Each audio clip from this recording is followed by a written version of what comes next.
Good Took her long morning. enough. It's morning. I don't know about the good part. Holy cow. I've been going and blowing. I don't know. I mean, not really just going. There's been no blowing. Let's be real. But good morning. What kind of blowing are we talking about? Okay. Zero. That's just the kind of juicy tidbits that Bobby loves to put in our cold opens. I mean,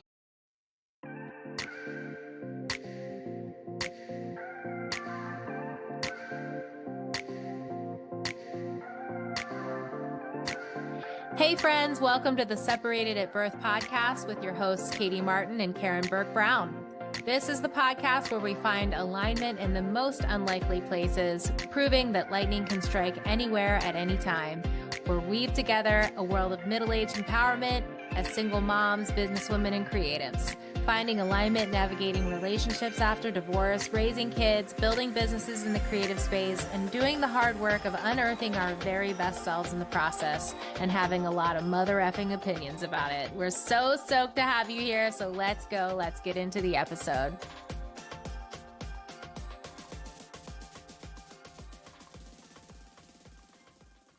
All right, welcome to the Separated Birth podcast. I'm your host, Katie Martin, with my bestie, Karen Burke-Brown.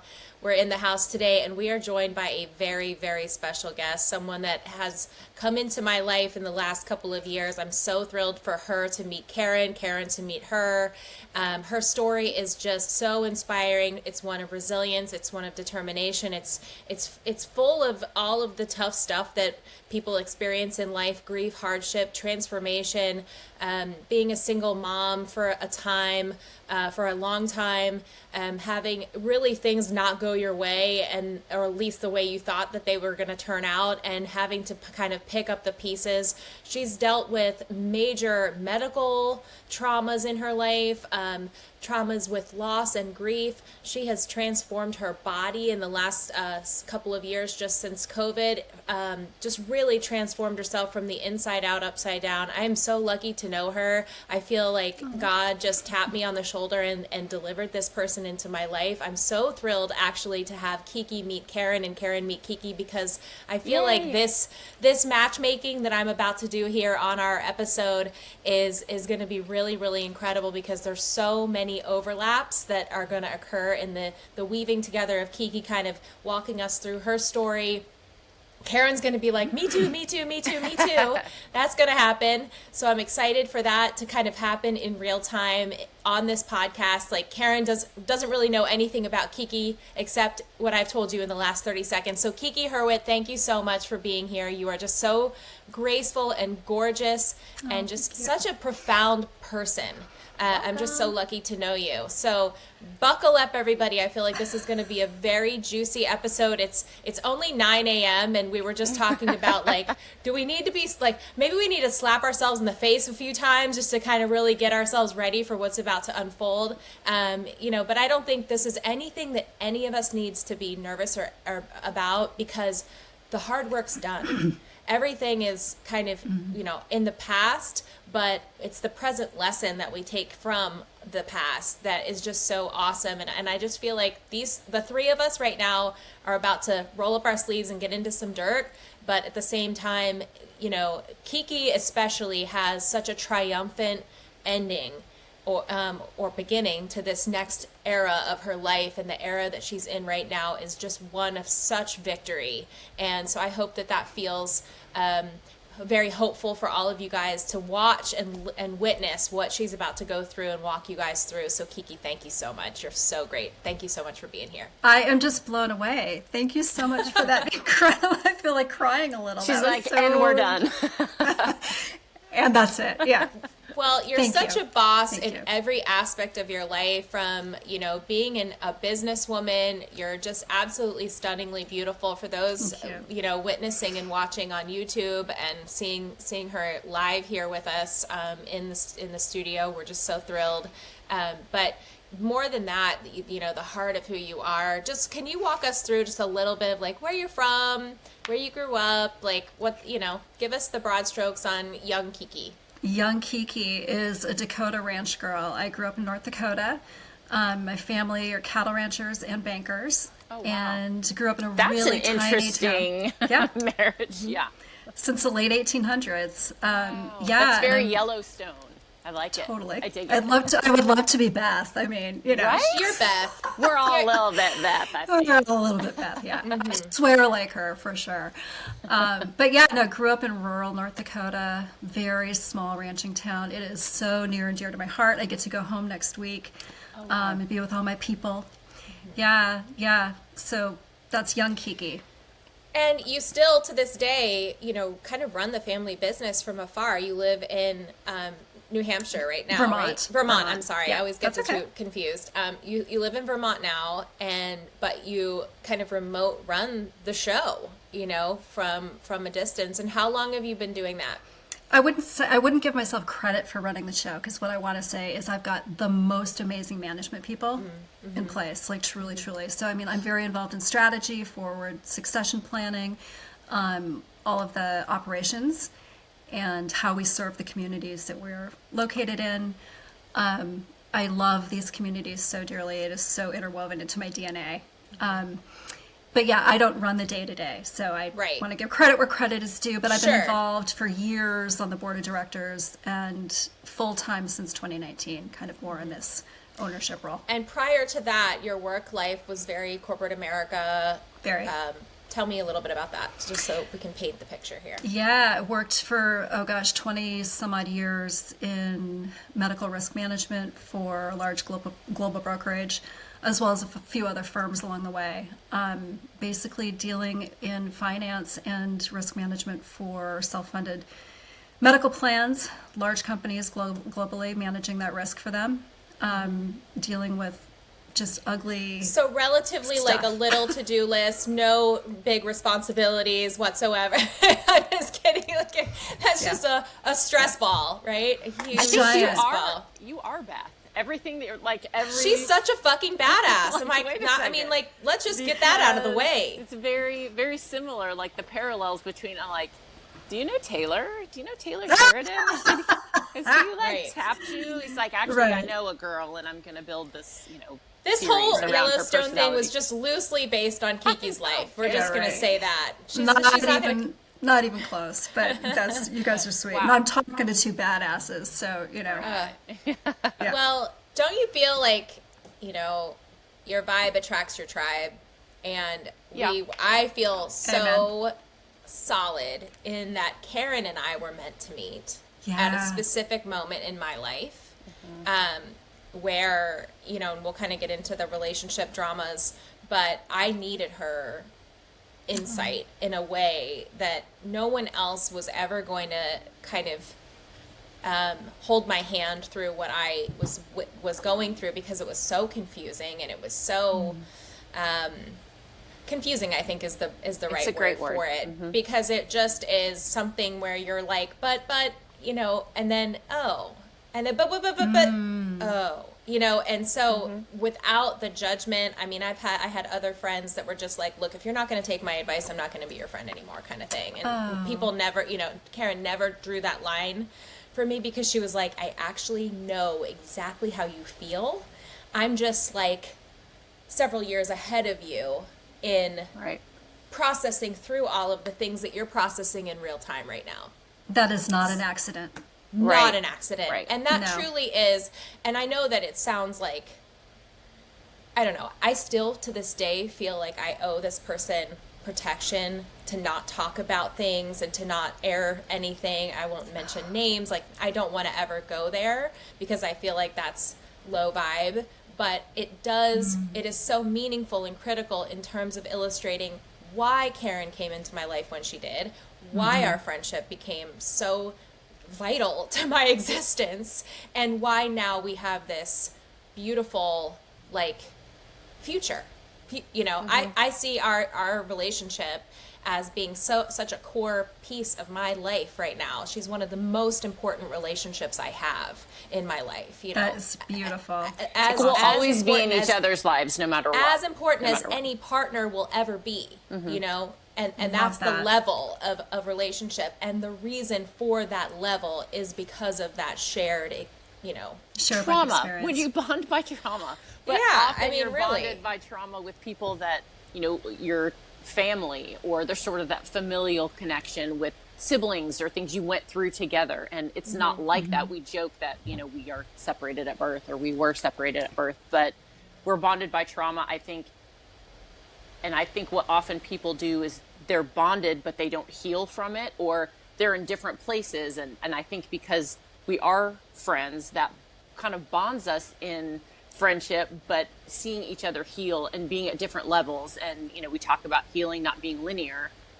And we kind of catch each other at different moments and help pick each other up and listen to the other cry and try to redirect. And okay, we know this is going to pass, or why do we feel this way? And so anyway, I think what you're saying is absolutely to have that friendship absolutely, and be able to help each other navigate that. Yes. Well, and my point is that I feel similarly with you.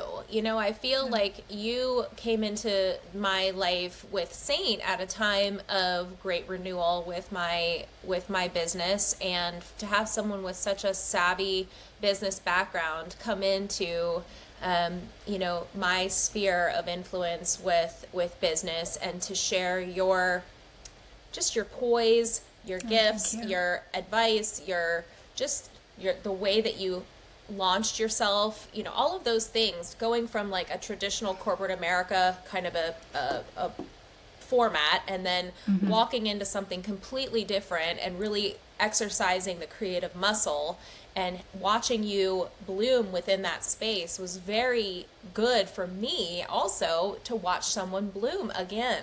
And that really does awesome. Renew my sense of like what's my purpose with my business and my job, is to really gather the best of them and give them room to explore something new. And so to watch and witness you in that was such a rebirth for me. So that's amazing. And the gift you have is that's what attracted me to you, was that incredible creativity that you have. What a gift. Thank you. So yeah. And if any girl is ever having a bad day, they just need to jump on with you guys, because I feel so juiced up. Yeah. Well, I just want to say, I just think this is one of the better ideas that Karen and I have ever had with this podcast, whether anyone fucking listens or not. I don't even give a shit if anyone listens or not. I mean, sharing these stories and sharing this time and putting things out there that feel, I still frankly feel very guarded, very nervous, very afraid to talk about any of that, because frankly, I still feel a little in denial that it was abusive. Right. And it I takes feel that a long way. time. It does. I feel that way because I kept choosing it. And there's the shame in the choosing it, the right? shame. Why did and you so lose I'm like, then? it wasn't that bad. It really wasn't that. You guys can talk about all this narcissistic abuse and put a big old fat label on it, but really was I in something like that? But when I look critically at it, absolutely. It was, and that's what the teeth are still in me in a way, because I still try to rationalize, right. It's you just because try to of explain this, it all away. Or, yep. Yeah. It took a therapist to say, that's abuse, right? And I was like, oh, no. Because you think, it's smacking, it's this, it's, it's someone grabbing you, it's throwing you down. And of course that's abuse. But there are many layers to abuse, that, not to say, I'm a victim or this happened, but I think it's important to face it and say, oh, this is why I'm feeling the way I'm feeling, or this is why the repercussions are this, because the abuse that you did face and experience, and then your children. This is why I keep going back to something, because they're so great at enrolling you again in that it'll be all different and better, and it never is. And Amen. you're a participant. And what does that look like? And it just makes you feel like, gosh, you're such a terrible judge of character, and why would you let someone around your children that was treating you that way? And I say it's a mind just so screw, many layers. And you have to such a mind unfuck screw. your brain.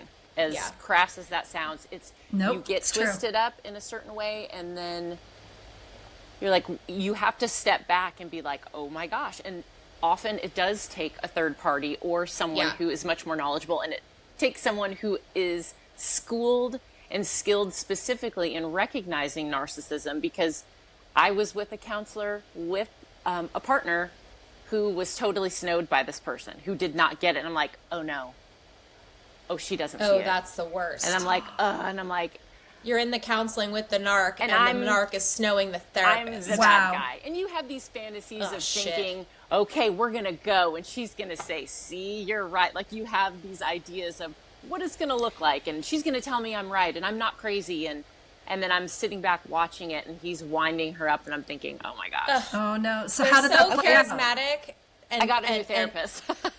Okay, perfect. Yeah. Yeah. It's amazing how charismatic and effective and rational and Oh, yeah. you know, they play that role so well. Really good at playing it. But it's interesting how you're like, you should be an actor. You would win Oh, yeah. Oscars because they know how to do it. They aren't it, but they know how to pretend, like showing love. They know how to show it. They know what it should look like, but they don't actually feel it. Yeah. It's- Yes. That's a whole other. They yeah. give you the best version, the one that you're so desperate to have, and that only so they can pull it away because it's just a control game. It's so sad. And then you feel Okay. crazy and you're like, what's Yeah, oh, the- yeah. But wait, you showed me. So I know you're capable. Like you showed me the thing and now you make me think I'm crazy for asking for the thing back again. Like, wait, just go ahead and show me love. Oh yeah, don't do that. Well, you're crazy. Yeah. Yeah. It's a So- whole lot of, yeah. To get a little more specific about Kiki's story and how I feel like this is just going to bloom right now, Kiki, kind of walk us through your relationship history a little bit. It's just, there's so much there. There's so much there that's so heartbreaking, first of all, and also just, I just think what you have been able to do in your ability to step up to the plate. You gave yourself some time. You gave yourself, you had to walk through these different seasons, and to now end up where you're at is just, it honestly paints such a picture of hope for all of us, that are kind of in that darkness as well, maybe still. So can you walk us through some of that? I would love to hear about, just your early marriage and your baby and living Yeah. abroad and then even just like your medical trauma in the midst of all of that was so crazy. Ooh, Just this to is going to have- be like the 4-hour episode, so I'll Yeah. try to keep it brief. It's all good. It's all good. There's a lot. Yeah. There is a lot. And first of all, I just want to say thank you both for having me on this incredible podcast. You guys are both awesome, and I'm just so inspired. But yeah, it's a long story, so I will try to keep this brief. And I will also preface this by saying what you're talking about with shame. And Katie, I think you mentioning that parts of the story you still can't tell or feel strangely about telling. I mean, I will completely be honest and say I have lied about parts of this story for years. Not lying, changing the story, but lying by omission. Yeah, I will just leave leaving it a out. chunk out and say, I'm with you. know, other than those 2 or 3 people that are super close in my life, and I, will protect me Yeah. and my emotions around all of this. Nobody else knew. And don't feel that just because I'm poking you along No. here that you have any obligation to speak I in any way. Like Yeah. whatever is yours to keep close to your heart, that's yours. I appreciate that. I mean, I think, so I recently shared on another podcast last year this story for the very first time. And it was really hard for me to do, but it was so important and cathartic for me to do. There was a lot of healing that I didn't know was going to take place by sharing that with other women. And then subsequently, so many women came forward and would reach out to me in my DMs and share stories about their own experiences. And I was like, oh, damn, Yeah. I'm not alone. Yeah. And then it became more important to me to, Continue you know, sharing. yeah, because it is a I shared listened thread. to that. It was unbelievable. Thank you. Yeah. So history, I mean, in terms of my relationship, I was, I met and married my just amazing first husband. He was a professional hockey player. Just amazing, amazing guy. He died very tragically during a game that was being televised. We were living in Berlin at the time. Oh my gosh. And I think I was being protected. Our son was in the next room. I just put him down to bed. And I heard some stuff on TV, and I left the room for whatever reason because my son needed something, I think. And it was all, giant blur. But in that moment, he passed away on the ice. and it was being televised, and I will say that German TV was not very kind in terms of, Oh my I think gosh. if that were to happen in the US, they would shut it down. They would have Sure. cut to commercial. They were like zooming in. It was kind of wild. And there was they actually cut him open on the ice to pump his heart, which is, Oh, wow. I'll Did just he have a heart leave attack? that there. On the ice? Yeah, he had a Okay. massive heart attack. Wow. And so that was the beginning of that. My son was 2 at the time, just a few months over 2. We moved back to Canada, which was home. And I started the process of kind of getting my life back together, which I had no idea what that would even look like, right? And grieving, I just thought was going to be... Grieving didn't happen for weeks. It was kind of like I was in Operation... Well, who has back time Go, when go, you have go. a toddler and, you're Right. moving and, yeah. Yeah. And I thought I might have been pregnant during this time because we had lost twins a few months prior to him passing away. Right. So she was already grieving Yeah. and kind of dealing with the miscarriage of these twins and having a 2-year-old and being Wow. living abroad. I mean, what a pressure cooker. And truthfully, I wish it were a miscarriage and kind of happened organically, but truth of it was they were taken surgically because one of them was ectopic and my life was in danger You were and I at didn't risk. even know it.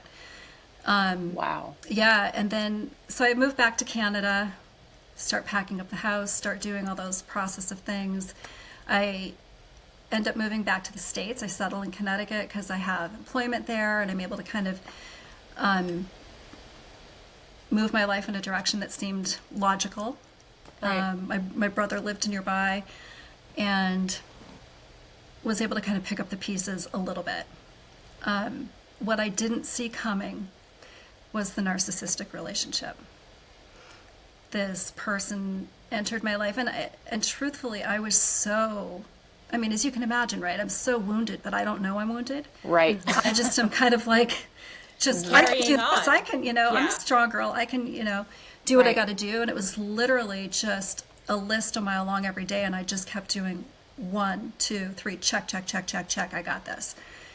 And this person entered my life, and I think on some level, truthfully, it was a relief. Like, oh yes, please.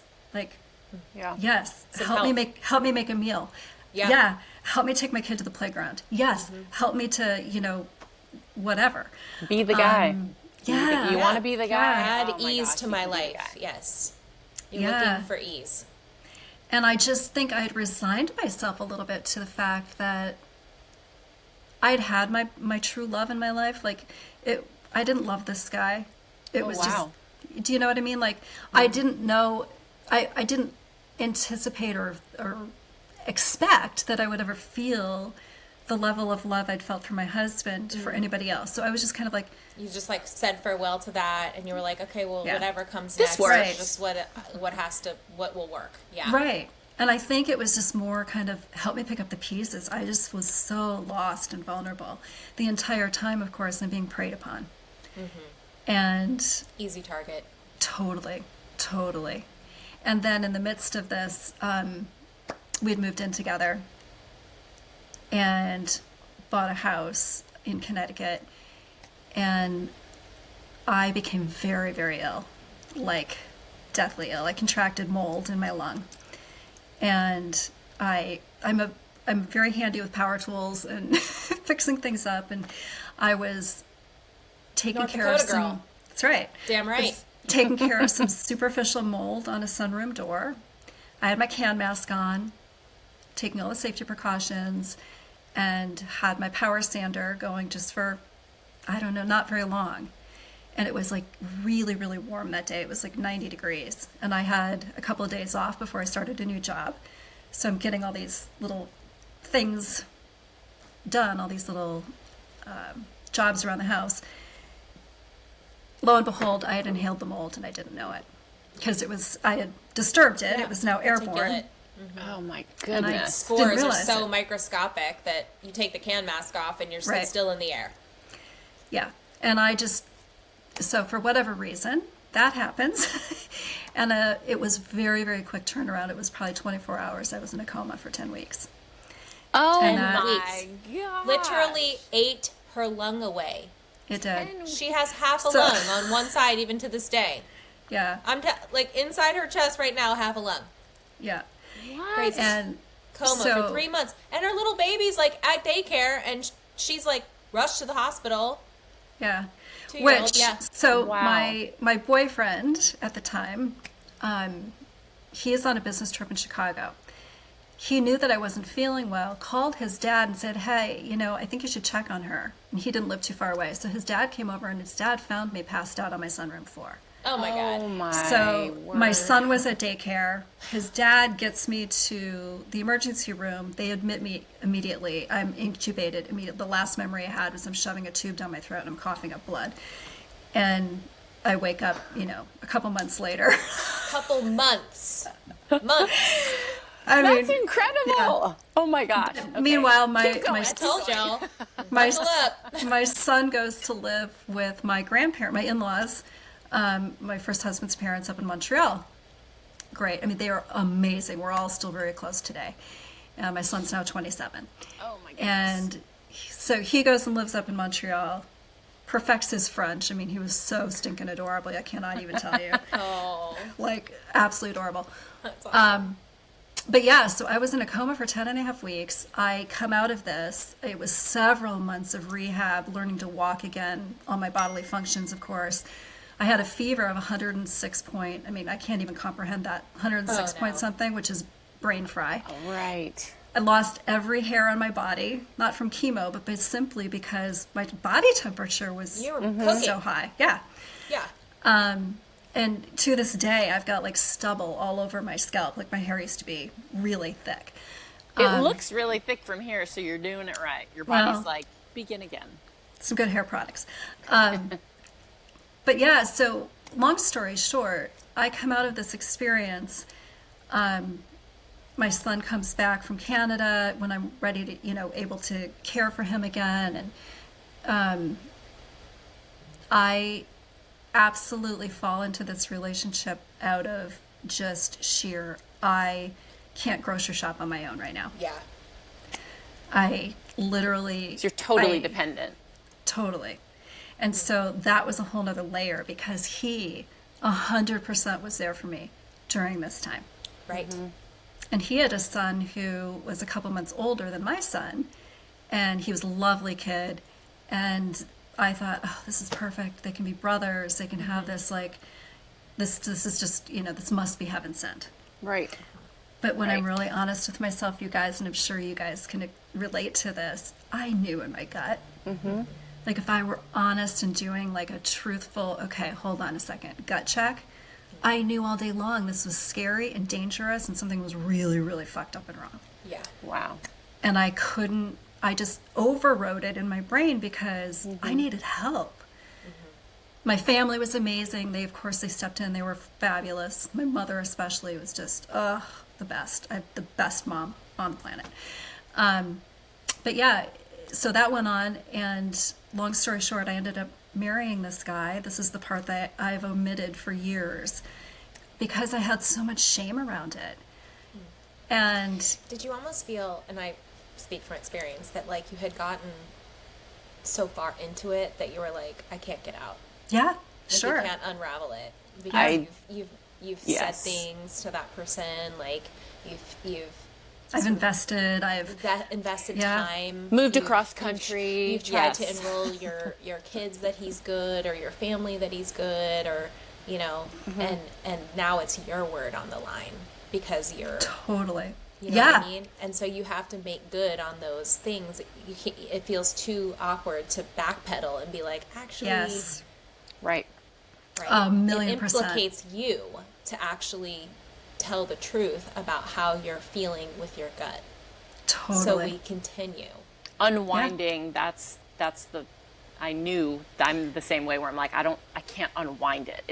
I've Yeah. already moved across country. I've already done all of these things. I don't, for me, I Karen, don't jump know. in and save her and tell your piece. Right. Yeah. We'll hit pause real quick. And I then, just, you know. No, I definitely want to hear this. Yeah. No, I had moved across country and I had work and all of this kind of stuff, but moved my children and I mean, within a month, I was having dreams of, I had a dream specifically, and I think I told you this recently, Katie, which I'd never told anyone, where I was walking on the beach with this person, and I said, this was a mistake. This was a mistake. Like, we should not be, like, I'm sorry. Like, always on the inside, my body knew, and I was getting sick, but nothing like what you're describing, but, or what you experienced, but your gut always knows. And my gut was telling me for years, and Katie knows I have this itching thing. Like, I start getting anxious. The skin from my knees down would be like shredded all the time because I would be constantly itching. So I thought I had this allergy thing. No, it was just my anxiety, and my body was like, get the fuck out of there. So for years. And then I got tinnitus during this time, and I've never gotten rid of it, which again, that could be coincidental, but it's just all these crazy things happened during that time. So yes, I can relate where you don't want to unwind it, or you don't really even know where to start. It's kind of like a really super messy room. You're like, do I start here? And then you're like, forget it. I'm just going to close the door and walk away. And then you just kind of maintain and live because you're just trying to survive. But the same, this person was everything that you thought you were supposed to have. And this person is filling all of those spots that were, unfilled prior, and just steps in and like, I am Mr. Wonderful, when they are like the devil. Yeah. So it's interesting. I get it. To hear Karen tell her story too is, I think the similarity too is in different ways. You guys, both your marriages, who you thought, this is the love of your life. This is what you chose fresh out of the gate. Like, you were going to have a happily ever after. Both of them ended in trauma. Both of them. Karen's situation ended in trauma, her husband, and your situation ended in trauma. And so then you find yourself like, Karen is like, and now you, Kiki, are two of the strongest women that I've ever met. The way that she had to kind of pick up and carry on with 3 children while her first marriage was kind of really, hitting the skids. And he went to prison. My first husband he went to prison. Yeah. Oh, okay. So when the second one walked in, it was like, oh my gosh, you're amazing. It wasn't necessarily the same kind of dependency, but just because Karen was doing everything on her own with these 3 children, like she was left in, through no fault of her own, just a massive level of financial ruin, and had to provide for 3 babies. And so, and of course, this person that came popping into the scene was the answer to every prayer she had been secretly wishing for. And she, has said publicly too, like literally the day they got married, he like completely changed, like 180. Wow. In a heartbeat. But looking back, there certainly were signs prior, but I just thought, this is so great. This is so easy. He had a life. I've had a life. Like, I don't need anything from him. And it wasn't that, like, I wasn't looking like, I need someone to support me. It's just like, you just want a partner. And this person was, charming. You need a That's co-pilot. the thing. Charming is, oh yeah. Unbelievable. I never thought of that until I read something recently, and I thought, oh my gosh, it's beware of people who are charming. I'm like, well, gosh, people have said I'm charming before, but it's not like a fake put on. And when you meet someone who is always charming, all the flags. I just don't believe anybody anymore about anything but charming. I'm like, he's charming? Yeah, that's a no from me because I've learned my lesson. So yeah, we don't want that anymore. But anyway. Oh wow, yes. Karen. Back to you, Kiki. But I understand. Well, I don't know. I want to like just pull up a chair at your, hug you. I just want to, yeah. Like you, there are a lot of things I have never shared with anyone, especially about my first marriage. Nobody knows that I. Well, can I ask? Is he still in prison? Is he out? Is he? Okay. He's out. He's remarried. Okay. We are not really on speaking terms right now, but that's mostly because of a lot of things that I have never discussed publicly.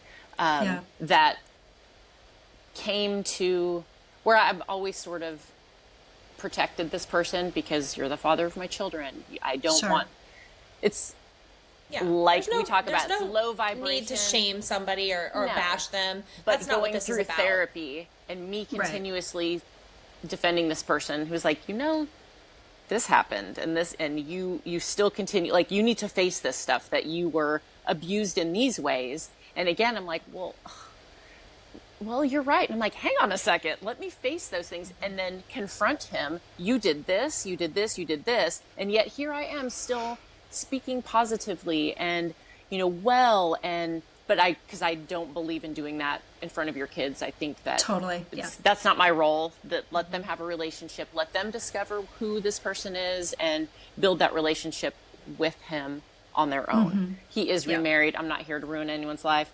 I'm just here to make it on my own and just live and just, we wish you well. That is I think that, Karen's exercise in not having a speaking term relationship right now is actually such a healthy boundary for Very. I was just going to say that. It's never been like that. It's not punitive, and she's always been the one that is always the olive branch person. Like, let me carry on. Let me just carry on. It's fine. For the sake of my kids, I'll extend the branch. And now she's at a point where her kids are fairly grown, pretty much. And, and they're in their teenage years. Grandmother times two. Just She's had a second.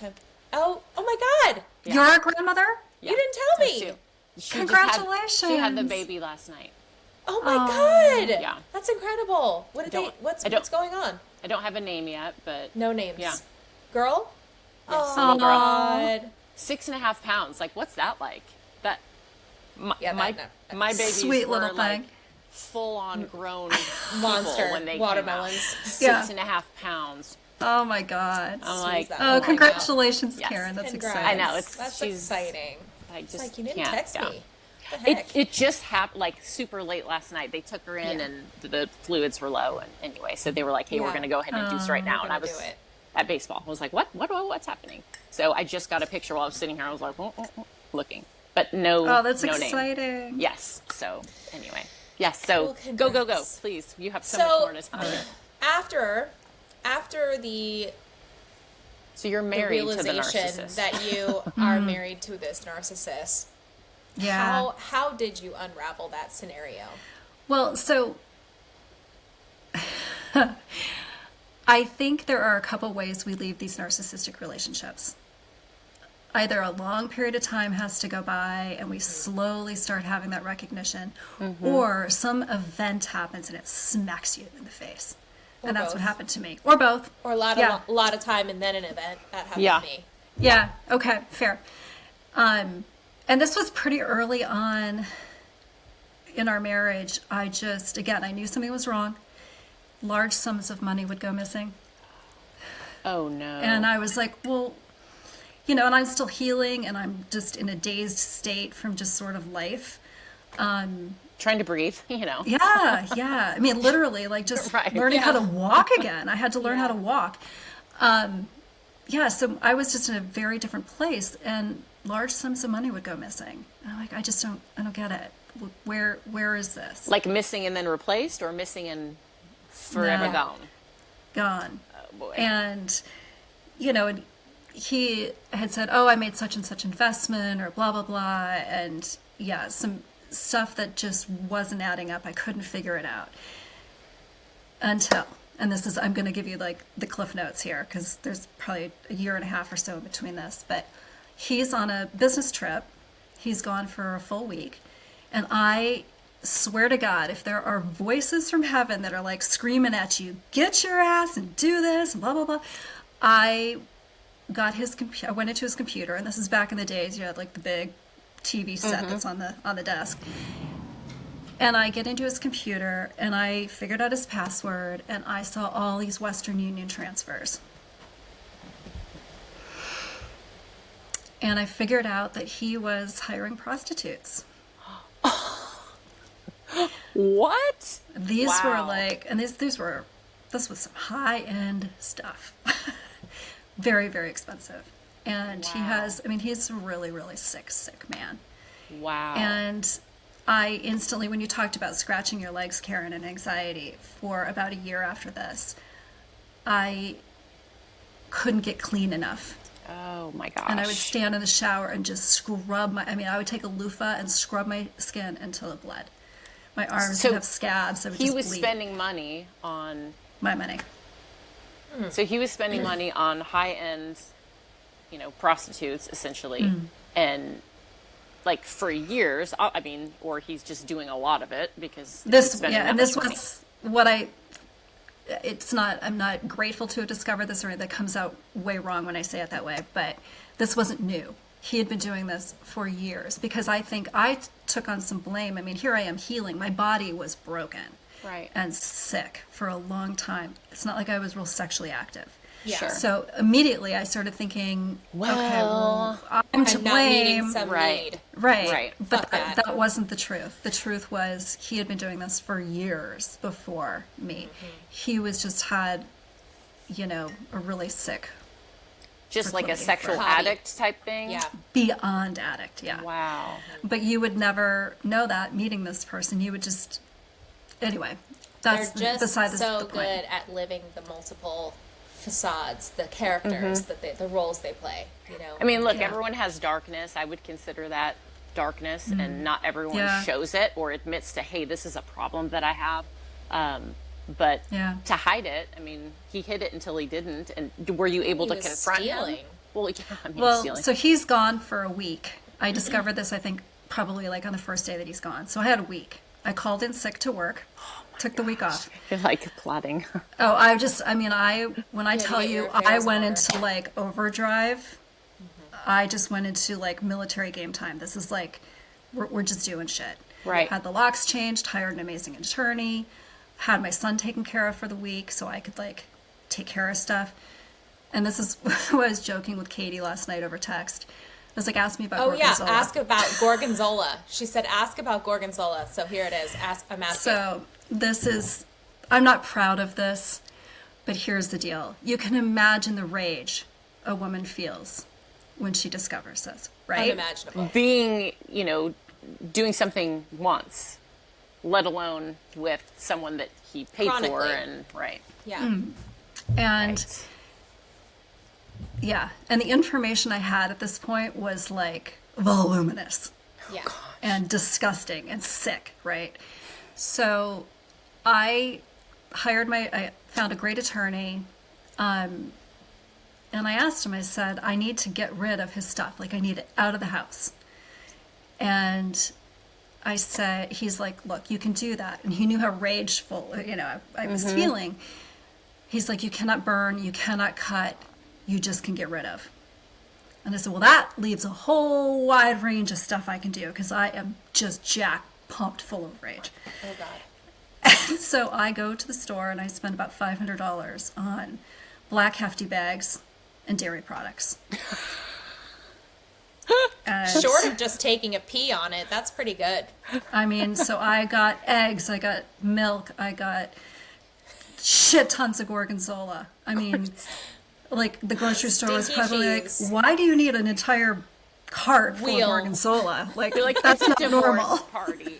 It's a divorce party. I'm like, it's good, we got this. And this was in September, and we had a front side of our house was really hot and sunny. So I literally packed up every fucking thing he owned. I mean, down to razor blades, down to shaving stuff, down to neckties, socks, shoelaces, like fucking nothing lived in this house anymore. That was his. Everything was in a black hefty bag full of dairy products. Sealed in the sun for a week. Ah, And I will tell you, are your neighbors? proud of this. Creative. Your Kiki. neighbors are like, are you doing some remodeling? Right. Got a lot of trash. Did you spread manure in Fortunately- your yard? We can Fortunately, smell it from here. our neighbors this was all kind of shielded by a big bank of trees. So our neighbors, nobody could really see this. Yeah. And they were far enough away. But I had a girlfriend that was like, I totally understand how you're feeling. I'm going to help you. So, I mean, I had a Yeah, little she partner helped you crime bury here. the body. Yeah, my son is being well taken care of by somebody else for the week, and I just got shit done.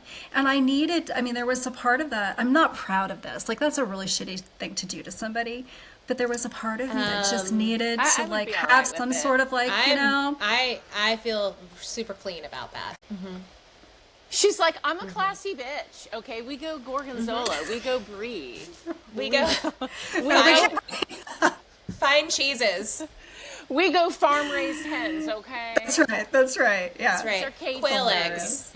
I love it. Hilarious. Okay. Hilarious. But so the funny thing, you guys, is when we get to the divorce part and I'm in court and he is asking for me to pay for all of his clothing and everything that has been damaged and couldn't dry clean the shit out of it, right? Mm-hmm. So the judge hears this and the judge goes, yeah, no. Yeah. Woo! Yeah, no. Good. She owes nothing. Yeah. Good. And I was like, thank you. Where was his son this whole time? With his ex-wife. Okay. Yeah. Who is lovely. Aren't they always? She was lovely. This is another common thing. Karen is like, she was so beautiful. Lovely. To the point, she's now a friend. Same. Mm-hmm. And Shout I think the narc survivor, ex-wives. Well, you know what they say in all the textbooks about narcissists is that they really do go after very powerful, strong, capable women. Because they suck you because dry. it makes them look really good. Yeah. And they pull all of that energy and they need it. They need that supply. Yep. So not one of us is a schlub. You guys are all trophies. Even all number 4 that he's married to now is lovely as can be. Wow. Yeah, Lovely. So yeah, the first woman, she's a member of Mensa, lovely, just such a smart lady, cool. Then, there's another one who she lives overseas, couldn't be lovelier. I helped her heal. The first one, I don't think she even knows what happened. Second one, she's healed more. She's like, you helped me more in, a month talking to you than being in therapy for years and years. I was like, okay, like I don't know why I just snapped out of it and got my mind right quicker. I think maybe the relationship wasn't as long. I don't know, but. How long were you married to him, Karen? We were together total about 5 years, but not married that whole time because we dated long distance for a year. We lived together for a year, and then we were married for just a couple of years after that. And then, but we weren't sleeping in the same room. It was October, and we weren't sleeping in the same room. We were sleeping separately. I had an office in the house, and then I left the next March. So it's like by the time the divorce was final, like I hadn't, it'd been almost a year since we were really together, so yeah, he's the son of a bitch, but we wish him well. And we wish him well. Do you have to have any contact with him for any reason? No, good Lord, no kids together. No, okay, good. He never had children, and so that was one of the things too. You have everything I've always wanted. You have kids, and you're successful. You're individual. Drama. Right, but we tried, that's a whole nother episode probably too. We looked into IVF. I mean, we did the shots, we did the whole thing. And I thank God every day that I do not have a child with this person. We did the egg retrieval thing. It was the morning of, oh my gosh, this episode's not about me, but the morning of we were doing the egg transfer. The doctor calls at 6 a.m.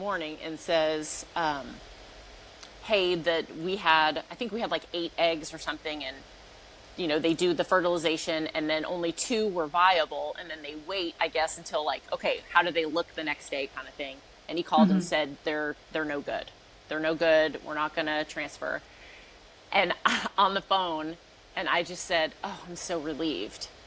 And the doctor said, I've never heard anyone say that before. What, you're relieved? And I said, well, yeah, He's like, you just paid me $10,000 to tell you it's not going to work. But I guess deep down, because I knew that, probably really deep down, I knew it was the wrong thing. But also I thought because I was, advanced age, I was over 40. And I thought, okay, if we're going to make this work, I need a professional to do this, to make it happen, to really weed out the bad guys, to make sure that this egg is healthy and perfect, because the last thing I wanted was to give this guy, who can't even stand to like eat a chicken nugget in his car, a baby or a child that is some sort of special needs or something like that. Like if this child isn't absolutely, absolute Aryan perfection, it would be, I couldn't handle it, because the level of bitching I heard on the regular about, don't eat like that, don't walk like that, don't touch that, don't wear 2 pairs of socks because your oil seeped through, don't touch this. And so I'm like, like there's no way he could handle an infant. And so controlling. Oh my gosh. To where I'm like, enough, So that's where I think part of the comfort came from. And he's like, we can try again, whatever. And I was like, all right, like, let's just take it as it comes. And he was shattered, but I can't. That was your protection. Knows. Oh my your protection. gosh. Yeah, all day long. I can't. So I have no contact with this person. Yeah. To the point where once therapy really got a good hold of my brain and was really talking me through and like, let's make sure there's nothing wrong with you. Like, of course we all have baggage, but there's nothing inherently wrong with you. You are lovely. You're fine. You're worth loving. You can be all of those things where you know, the unfuck your brain part I talked about. And then I would get physically ill if I would see him or hear of him. Like I would get like, you know, like, ugh. And it just, like I would have a physical response. And so now I don't see him ever, but you know, I have family members that are still good friends with him and go on vacation with him and stuff. Oh, you do? What? She gets an occasional report on his well-being, unsolicited. And like, I don't, Whoa. So that part of the family is essentially dead to me. So that's I was going to say, episode. how do you manage that? Like, there's no managing. There is, that's why I have chosen family. Katie is my sister. I have other people that are that's right sisters. So so that's another thread we have in common. I'm not in touch with part of my family, and it's just the way has to be that way. You have to mourn those relationships. Boundaries and be like, you know what? Yeah. Oh, you're a victim. Well, no, those things happen to me, but I don't wear that. I'm just like, all right. Keep on going. I got shit to do, and so same. I'm like, it's no love lost. So Kiki, how long were you with this person? And how long, I like you said, it was about 1.5 years of like the unraveling and the, you know, total the condensing. Similar to Karen, we were together for 5 years total, but married for 2. Yeah. And part of that was unwinding the marriage. So walk me through the season after your divorce, up until, you know, when you found love again. Yeah, so I was resigned to, I never want to date another human being as long as I live. Like, I'm good. I don't need the I say that all the time. I'm good. Karen is like, God is my husband. You are my sister wife, Katie. Like, what more do I need? Totally. Yeah. You know, and I'm busy. Like, I had a career. I'm raising this kid. I'm on the soccer field or lacrosse field. Like, I'm, you know. So my mom would come and stay with me. I lost my mom in 2010, and she was just the most amazing mom on earth. So blessed. And she would come and stay for long stretches of time, and it was like, what a gift that was. We'd have these just months together where she would make mac and cheese and like pick my kid up at school from daycare or get him off the bus, and like, what a gift for him too. He's got all these incredible grandma memories. Love that. Yeah, but so the chapter after this narcissist is a couple of years of just healing and really just being introspective. And did you date at all? I get there. Okay. I didn't for a long time because I was like, I couldn't wrap my head around it.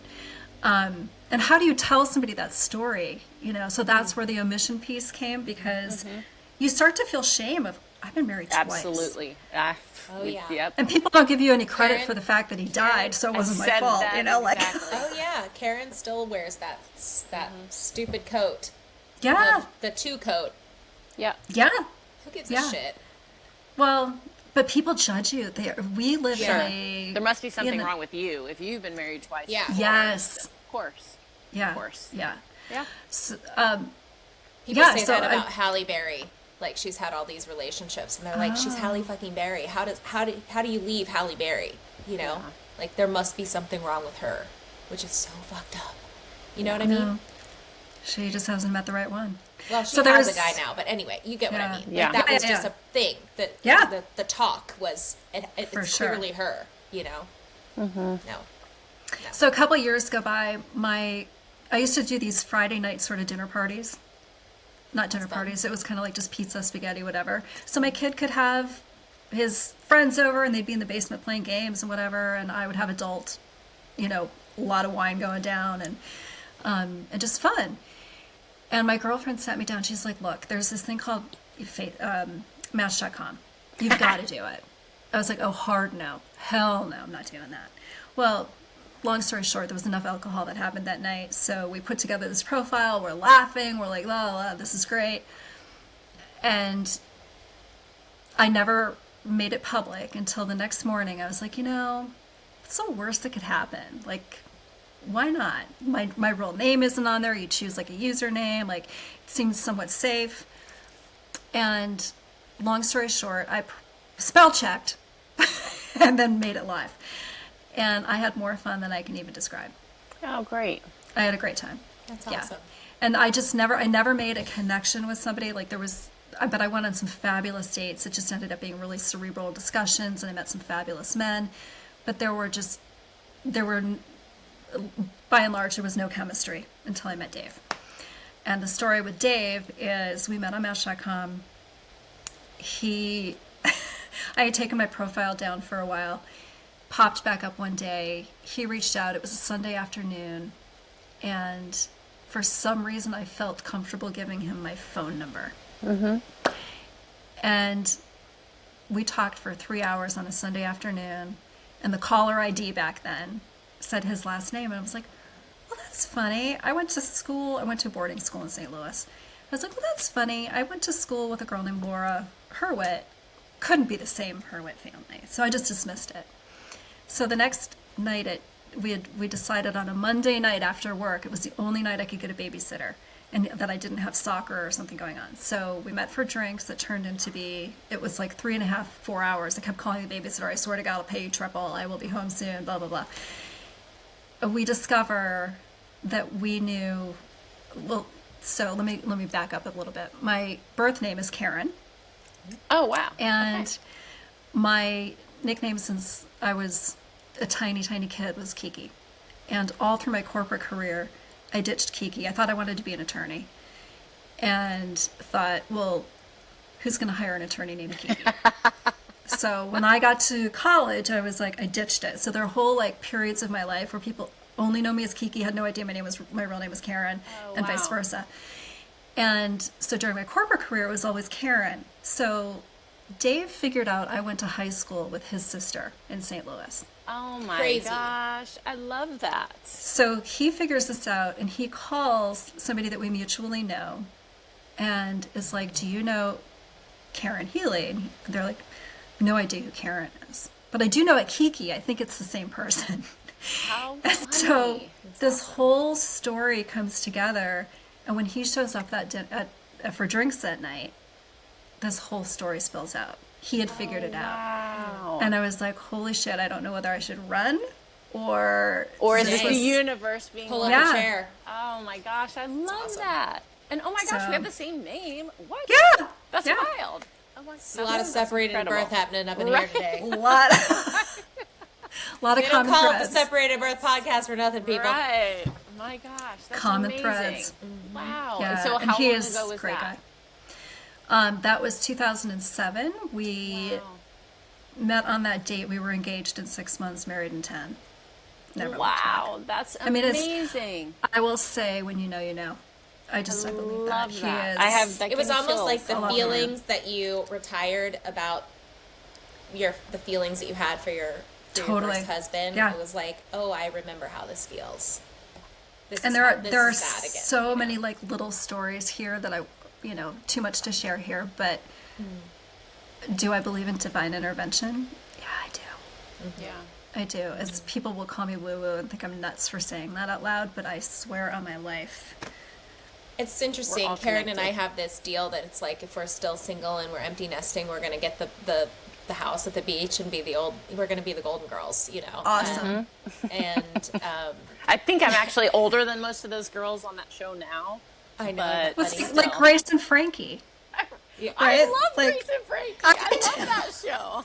That's so funny. But I keep holding out hope that Karen is going to open her heart again because she's just so awesome, and I want her to find that love again. I can be awesome by myself. I like being by She's myself. so closed off. She's like, I'm not like this. I'm more like this. no, you're not. You're like Hodor from Game of Thrones, like holding the door for all the monsters that are on the other side. Maybe, and I'm okay with that. I mean, I like my life. I do. I'm happy, and I'm just trying to stay healthy, and I've got grandbabies now. I just want to give you that glimpse of what's possible. It's possible. Kiki's living proof. She's woven her way through all these things. I think it's possible, but I just think that I don't think I'll ever believe anyone. I met someone on Match as well years ago, and we dated for 3.5 years. So all the things you're saying are so similar, but at the end of the day, he just was not emotionally available. Zero depth, and I should have known. So it's fine. It's fine. It's all good. It's very hard, like stepping into the idea. I don't of, need like, anybody. dating and the heartbreak the potential heartbreak, and when you really put that in the forefront of like all of it, it's enough to scare you off and be like, it's For not sure. worth it.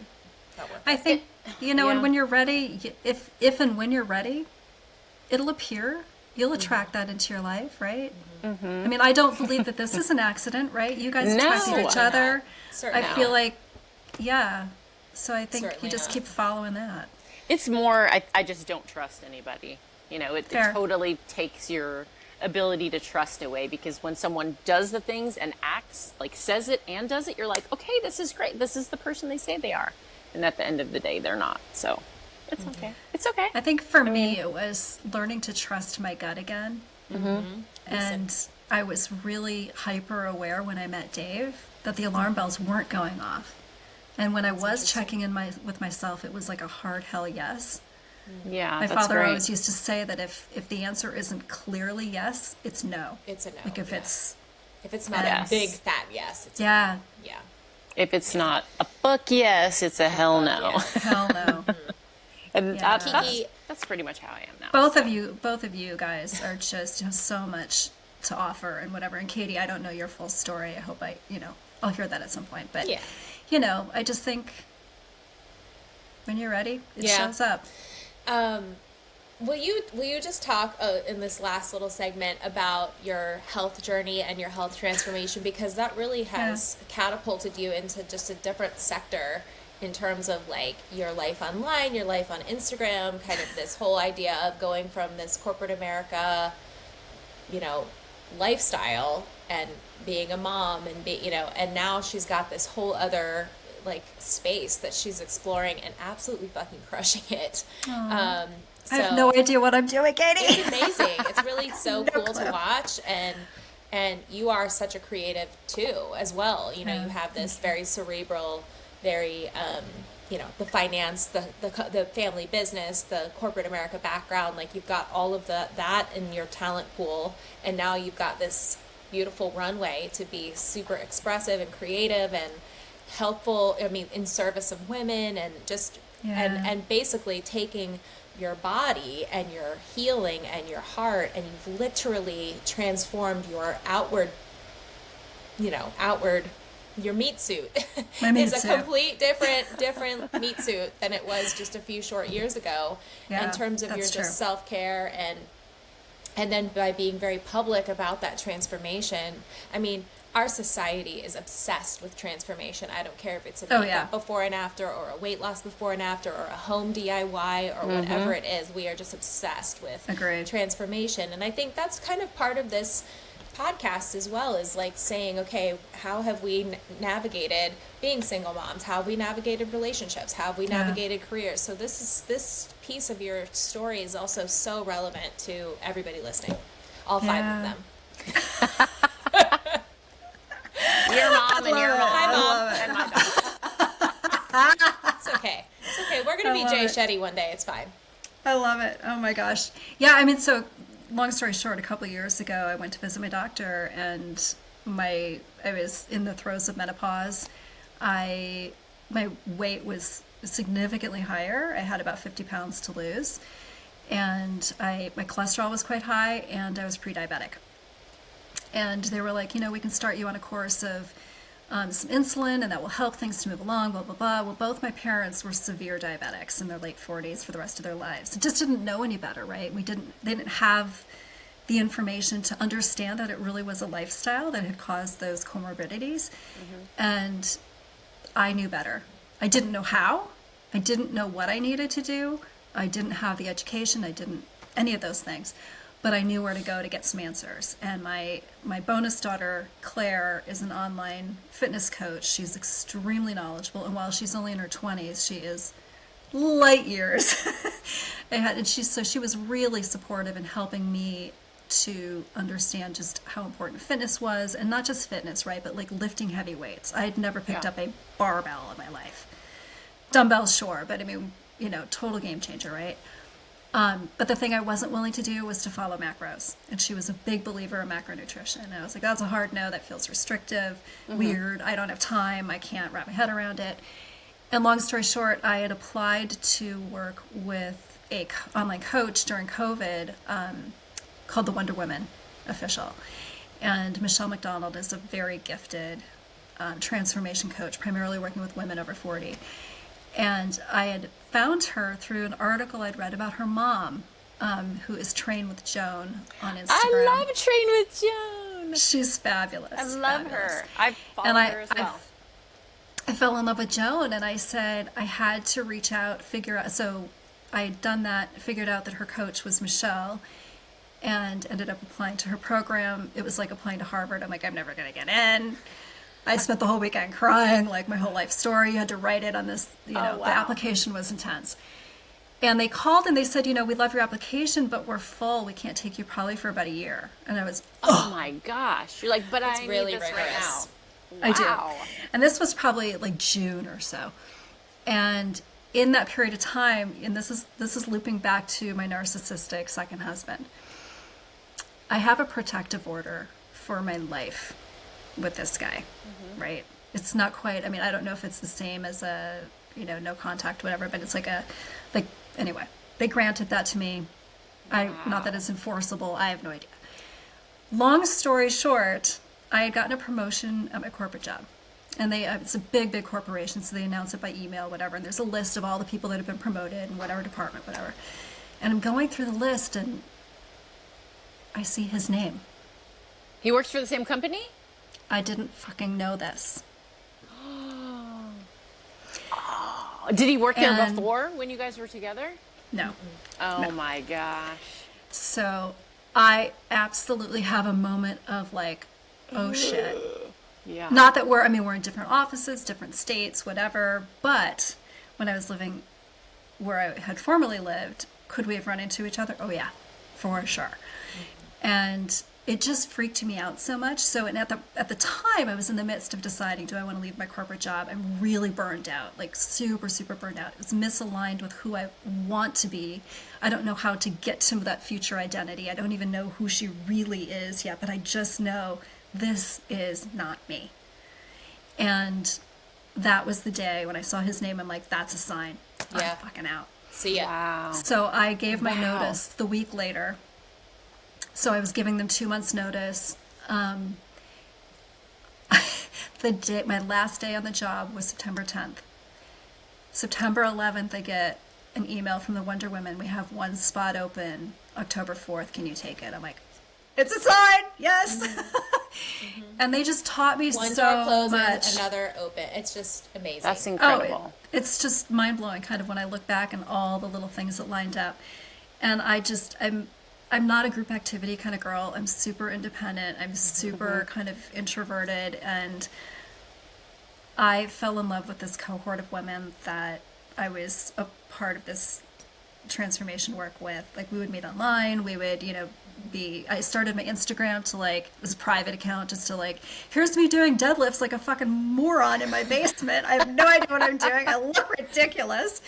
But, correcting my form and we're cheering each other on and stuff like that. And it just started to evolve into me expressing myself and healing. Yeah. Like healing and sharing about how I felt that this transformation work and changing my physical body was so much more that spiritual, cerebral internal. journey. Yeah. So, and several months now, later. Kiki, tell everyone how old you are. 54. And she literally has a body like a No, I don't. Sports Illustrated swimsuit No, I model. do not. I'm not even kidding. Y'all need to go to the That's Likey not Viking true. on Instagram and check out these bikini pictures because your jaw will be on the floor. She's absolutely drop dead Wow, gorgeous. Katie, thank you. That's really and sweet. Has a bod. And, I love it. I need and some you macros. gave up alcohol in the process of all of this. You stopped drinking. I did. There's just so many pieces to that whole journey. Was that something that you did at the very start, or was that something? Because I mean, in COVID, we were all kind of drunk. Oh my God, the whole time. I was not. I had to work. Oh my God. Man, I know everybody was mean- like, "Oh, I'm having a margarita. It's 10 in the morning." I'm like, anyway, if I'm drinking margaritas in the morning, I'm like taking Zoom calls. I'm like, oh, is everything? Yeah. Sorry, is it all tucked in? Yeah. I'm like, I'm fine. Let's put a towel on. I'm like, oh, nip slip. Sorry, Well, I'm not. That's what happens too during COVID. I was drunk. I stopped putting makeup on. And then you're on Zoom all day. You're like, oh, I look like a fucking You're like, inmate. is this how I look? Like, Oh my God. this is terrible. So then I find Katie. I'm like, I went down a rabbit hole so fast when I found your account. I was like, what is that? What is she putting on her face? I whipped out my credit card so fast. I'm like, Paid I by need number. all of that. Yeah. All of it. Yeah, Kiki was my Saint customer for a good long while, and I did like a little online Zoom class with her Yeah. and a cohort of all these women that was like going through this big Oh, health man. journey, like all these Wonder Yeah. Women that she was doing this with. That's because they were all really going through so much change and transformation that they needed that level of self-care of like, okay, well now Totally. how do I improve this facet of my life, and how do I, they were all very hungry for Yes. that. And it was beautiful to be able to meet that need. And then, a few years go by and she's an awesome customer of mine and is kicking ass and taking names. And then she just So fun. decided that it was time for her to explore that as a side hustle and a, quasi Love that. profession. And so And it is so joyful. It's So just joyful. so fun. Truly, truly fun. So I'm It so really grateful. Love that. So now she's got a whole other cohort of women. Yeah. Just another section of the tree that, there's just fruit on the Just tree keeps- that we have. Yeah. keeps Love that. Keeps climbing and growing. You are just such a delicious human being. Tell everyone how thank much you. weight you lost, because it's not even really about the number. It's like your body is the recomposition of your Big body, because time. you gained so much muscle, and even though you lost a tremendous amount of weight, you're just the health. You're so Yeah. healthy. You're so healthy. I think that's really what the Yeah. meaning of it all is. But yeah, Yeah. I lost 47 total. Amazing. And now I'm sitting around, like 43, 42, somewhere in there. Yeah. But You your gotta body add it back. recomp and stuff, Yeah. Yeah. Sure. Yeah. and Yeah. she is like, That's incredible. and all those people are so inspiring. Joan and Joan's Michelle, amazing. and I they're love all her. just so That's incredible. So funny. I love And I've gotten to her. hang out with Joan several times. Like, oh my God. In like So- the height of COVID, I fly down to Tulum to meet these people. My husband's like, you're doing what? This is before vaccines, before. I'm like, yeah, I got to get out of here. I gotta go. She I gotta seems go. like the coolest. I just love her coolest. energy and her smile, and I, like Katie said in the beginning, I think you find your tribe. Sometimes I think you find it early. Like I still have a lot of friends that, from high school. I'm actually traveling later tonight. I will be drinking. That's the only time I'm drinking, when I get on a plane. But that you still remain friends with, and you can pick up after weeks and weeks or years and years, and it's like no time has passed. And I think Totally. between that and like you grow even separately, but you still kind of maintain sort of that little bit of that childhood innocence. And I think that's why you kind of stay in love with those people from when you were a kid. But as we get older, as we continue to have experiences, loss, trauma, all of the things, I think you kind of shed those people. People who don't, not that they don't matter, but Not that and not that I'm everyone has to looking be for in your life something. for. But it's, It's a season. It's a season of your life, and where it's they a were give really and in take. service of you. But and I'm you not were in with service to them. Katie for what you can give to me. It's like I don't approach relationships of any kind like that, like what's in it for me. But Right. it's a mutually beneficial relationship where we love each other and we pour into each other. And I think women especially, and I have guy friends who are like this too. It's the dynamic is different, but we can still have similar experiences and share things. And I think it's an age thing. You just become wiser. Some people don't. Some people never figure it out, but I just think it's like an energy exchange. That you know what too. I mean? That's what it is. It's a mutual exchanging of energy and value that's derived from that beautiful energetic exchange. And those frequencies change as we evolve as people. And yes, you know what I'm saying? And so it's not that wasn't a beautiful frequency to be on. It's just you've evolved past that, and now you're tuning into another radio dial. So yes, and I'm also like very sort of. It's like, you know, that total opposite of a magnetic pole when you're around someone who does have kind of that, I say like low vibrational, it's just low energy thinking. I'm like, that's it's like not magnets being flipped. Yes. It's like gossipy kind of, I'm like, okay. I don't want it. I don't want it. I'd rather like be alone. I love being alone. It's just, I can just chill with my own vibration, decorate. You know what's really interesting? Do things like it's all me. Yeah. Is that how clear that mismessaging is? I always feel like when I think of my best way of like mentally understanding frequency is like being in the car and the radio station doesn't make sense to you, or it's really staticky until it's totally clear, right? Yes. And then you're like, oh, I've dialed into that station, that frequency that I feel in connection And with it's the other side. Really hear it. It's very great. It's really, really good. And it's interesting that with girlfriends or gossipy people or just toxic people in the workplace or whatever, we do such a good job of listening to that frequency is not for us. Mm-hmm. Totally. Except with the relationship thing. Yep. We get better. That frequency Because for me has always been clear. Let me sing you a song. You know, like, it's like so bad. Static. And then you're like, oh, wait. Okay, wait. No, we're back. Everything's good. You know? And so turning the channel is very difficult. Yes. Turning the channel. That station is not for you. And it's interesting how we can be so clear and be like, oh, that's easy. I'll just turn the channel. Until it becomes so hard to turn that channel. And I think I still struggle. I understand. So. It is hard.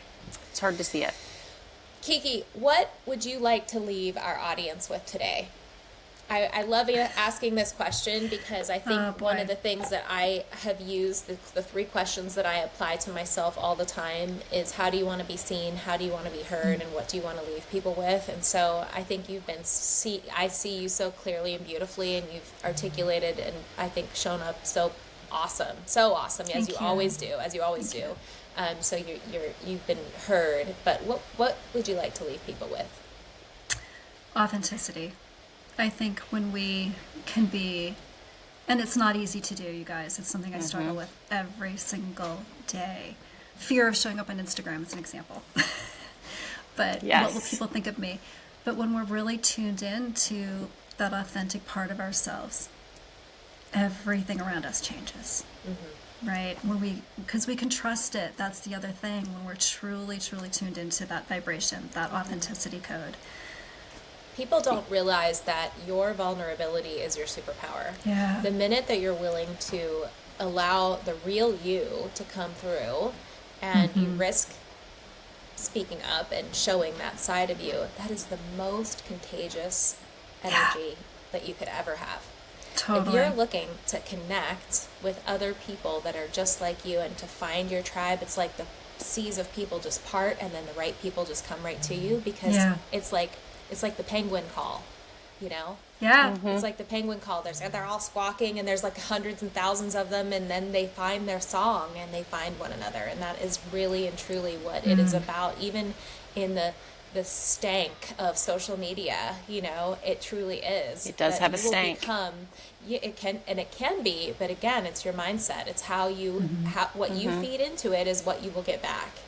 And, you know, I have found the internet and social media to be just a bountiful harvest. Yes, there's trolls. Yes, there's shitty people. Yes, there's a lot of toxic energy. Yes, I feel protective of my children and their time spent on it, and sort of this digital dementia Sure. that we're all fighting against with just the amount of time and volume of attention that we are, giving it, or the fact that it's programming us to have such short attention spans because of the repetitive nature of being dosed with things. Right. However, Scroll. I think that you can be the antidote to that in terms of what you decide to deliver into that space. So you're feeding it, and you have the ability to change what that looks like. So instead I love of that. just putting something in that feels common and what everyone else is doing, be that difference. Be the thing that you wish you had, that you wish you were consuming. Hold the Yeah. line and just continue in, being you can authentic, and it'll come back to you. You can detonate a wave of change just by being you. And so I see that so much in what you're doing, Kiki, and the thank way you. that people are attracted to you. So But I think it's the thing I was the Biking- most afraid of. Really? Yeah, I mean, sure. Yeah. You don't want to show these parts. You don't want to tell those stories either, right? Like, it's taken me a lot of years to feel Yeah. safe, and I appreciate this, safe space to share with you guys, because I know there's a common thread. I know there's no judgment. I know we're all just. You have stories too. And I'm actually really excited. As threatening as this has always felt for me, outing these stories and confronting these things on a public space, and God knows who's going to listen to it eventually. If my kids are going to listen to it later on down the line, whatever, Yeah. It's like there's also a level of excitement that I feel unpacking some things, because there's so much more. Oh, there's there's a so lot. much more to unpack. I just get excited because what the lesson is that every time we do it, we see the result is people show up big, and they're like, oh my gosh, that episode, that Totally. story, that reel you did, it just, and I know that you feel that too. And so it just takes stepping into that courage, that bravery of being willing to go into that dark cave and see that you're just in there with all the others just like you. So. And Love it. I think what you guys are doing on this podcast is awesome. Oh, thanks, girl. Love Thank you it. so much for being Thanks here. for being Truly, here. you Thanks are such for a having gift. me. for guys. sharing. Gosh, I can't wait to catch up Such with you an another honor. time.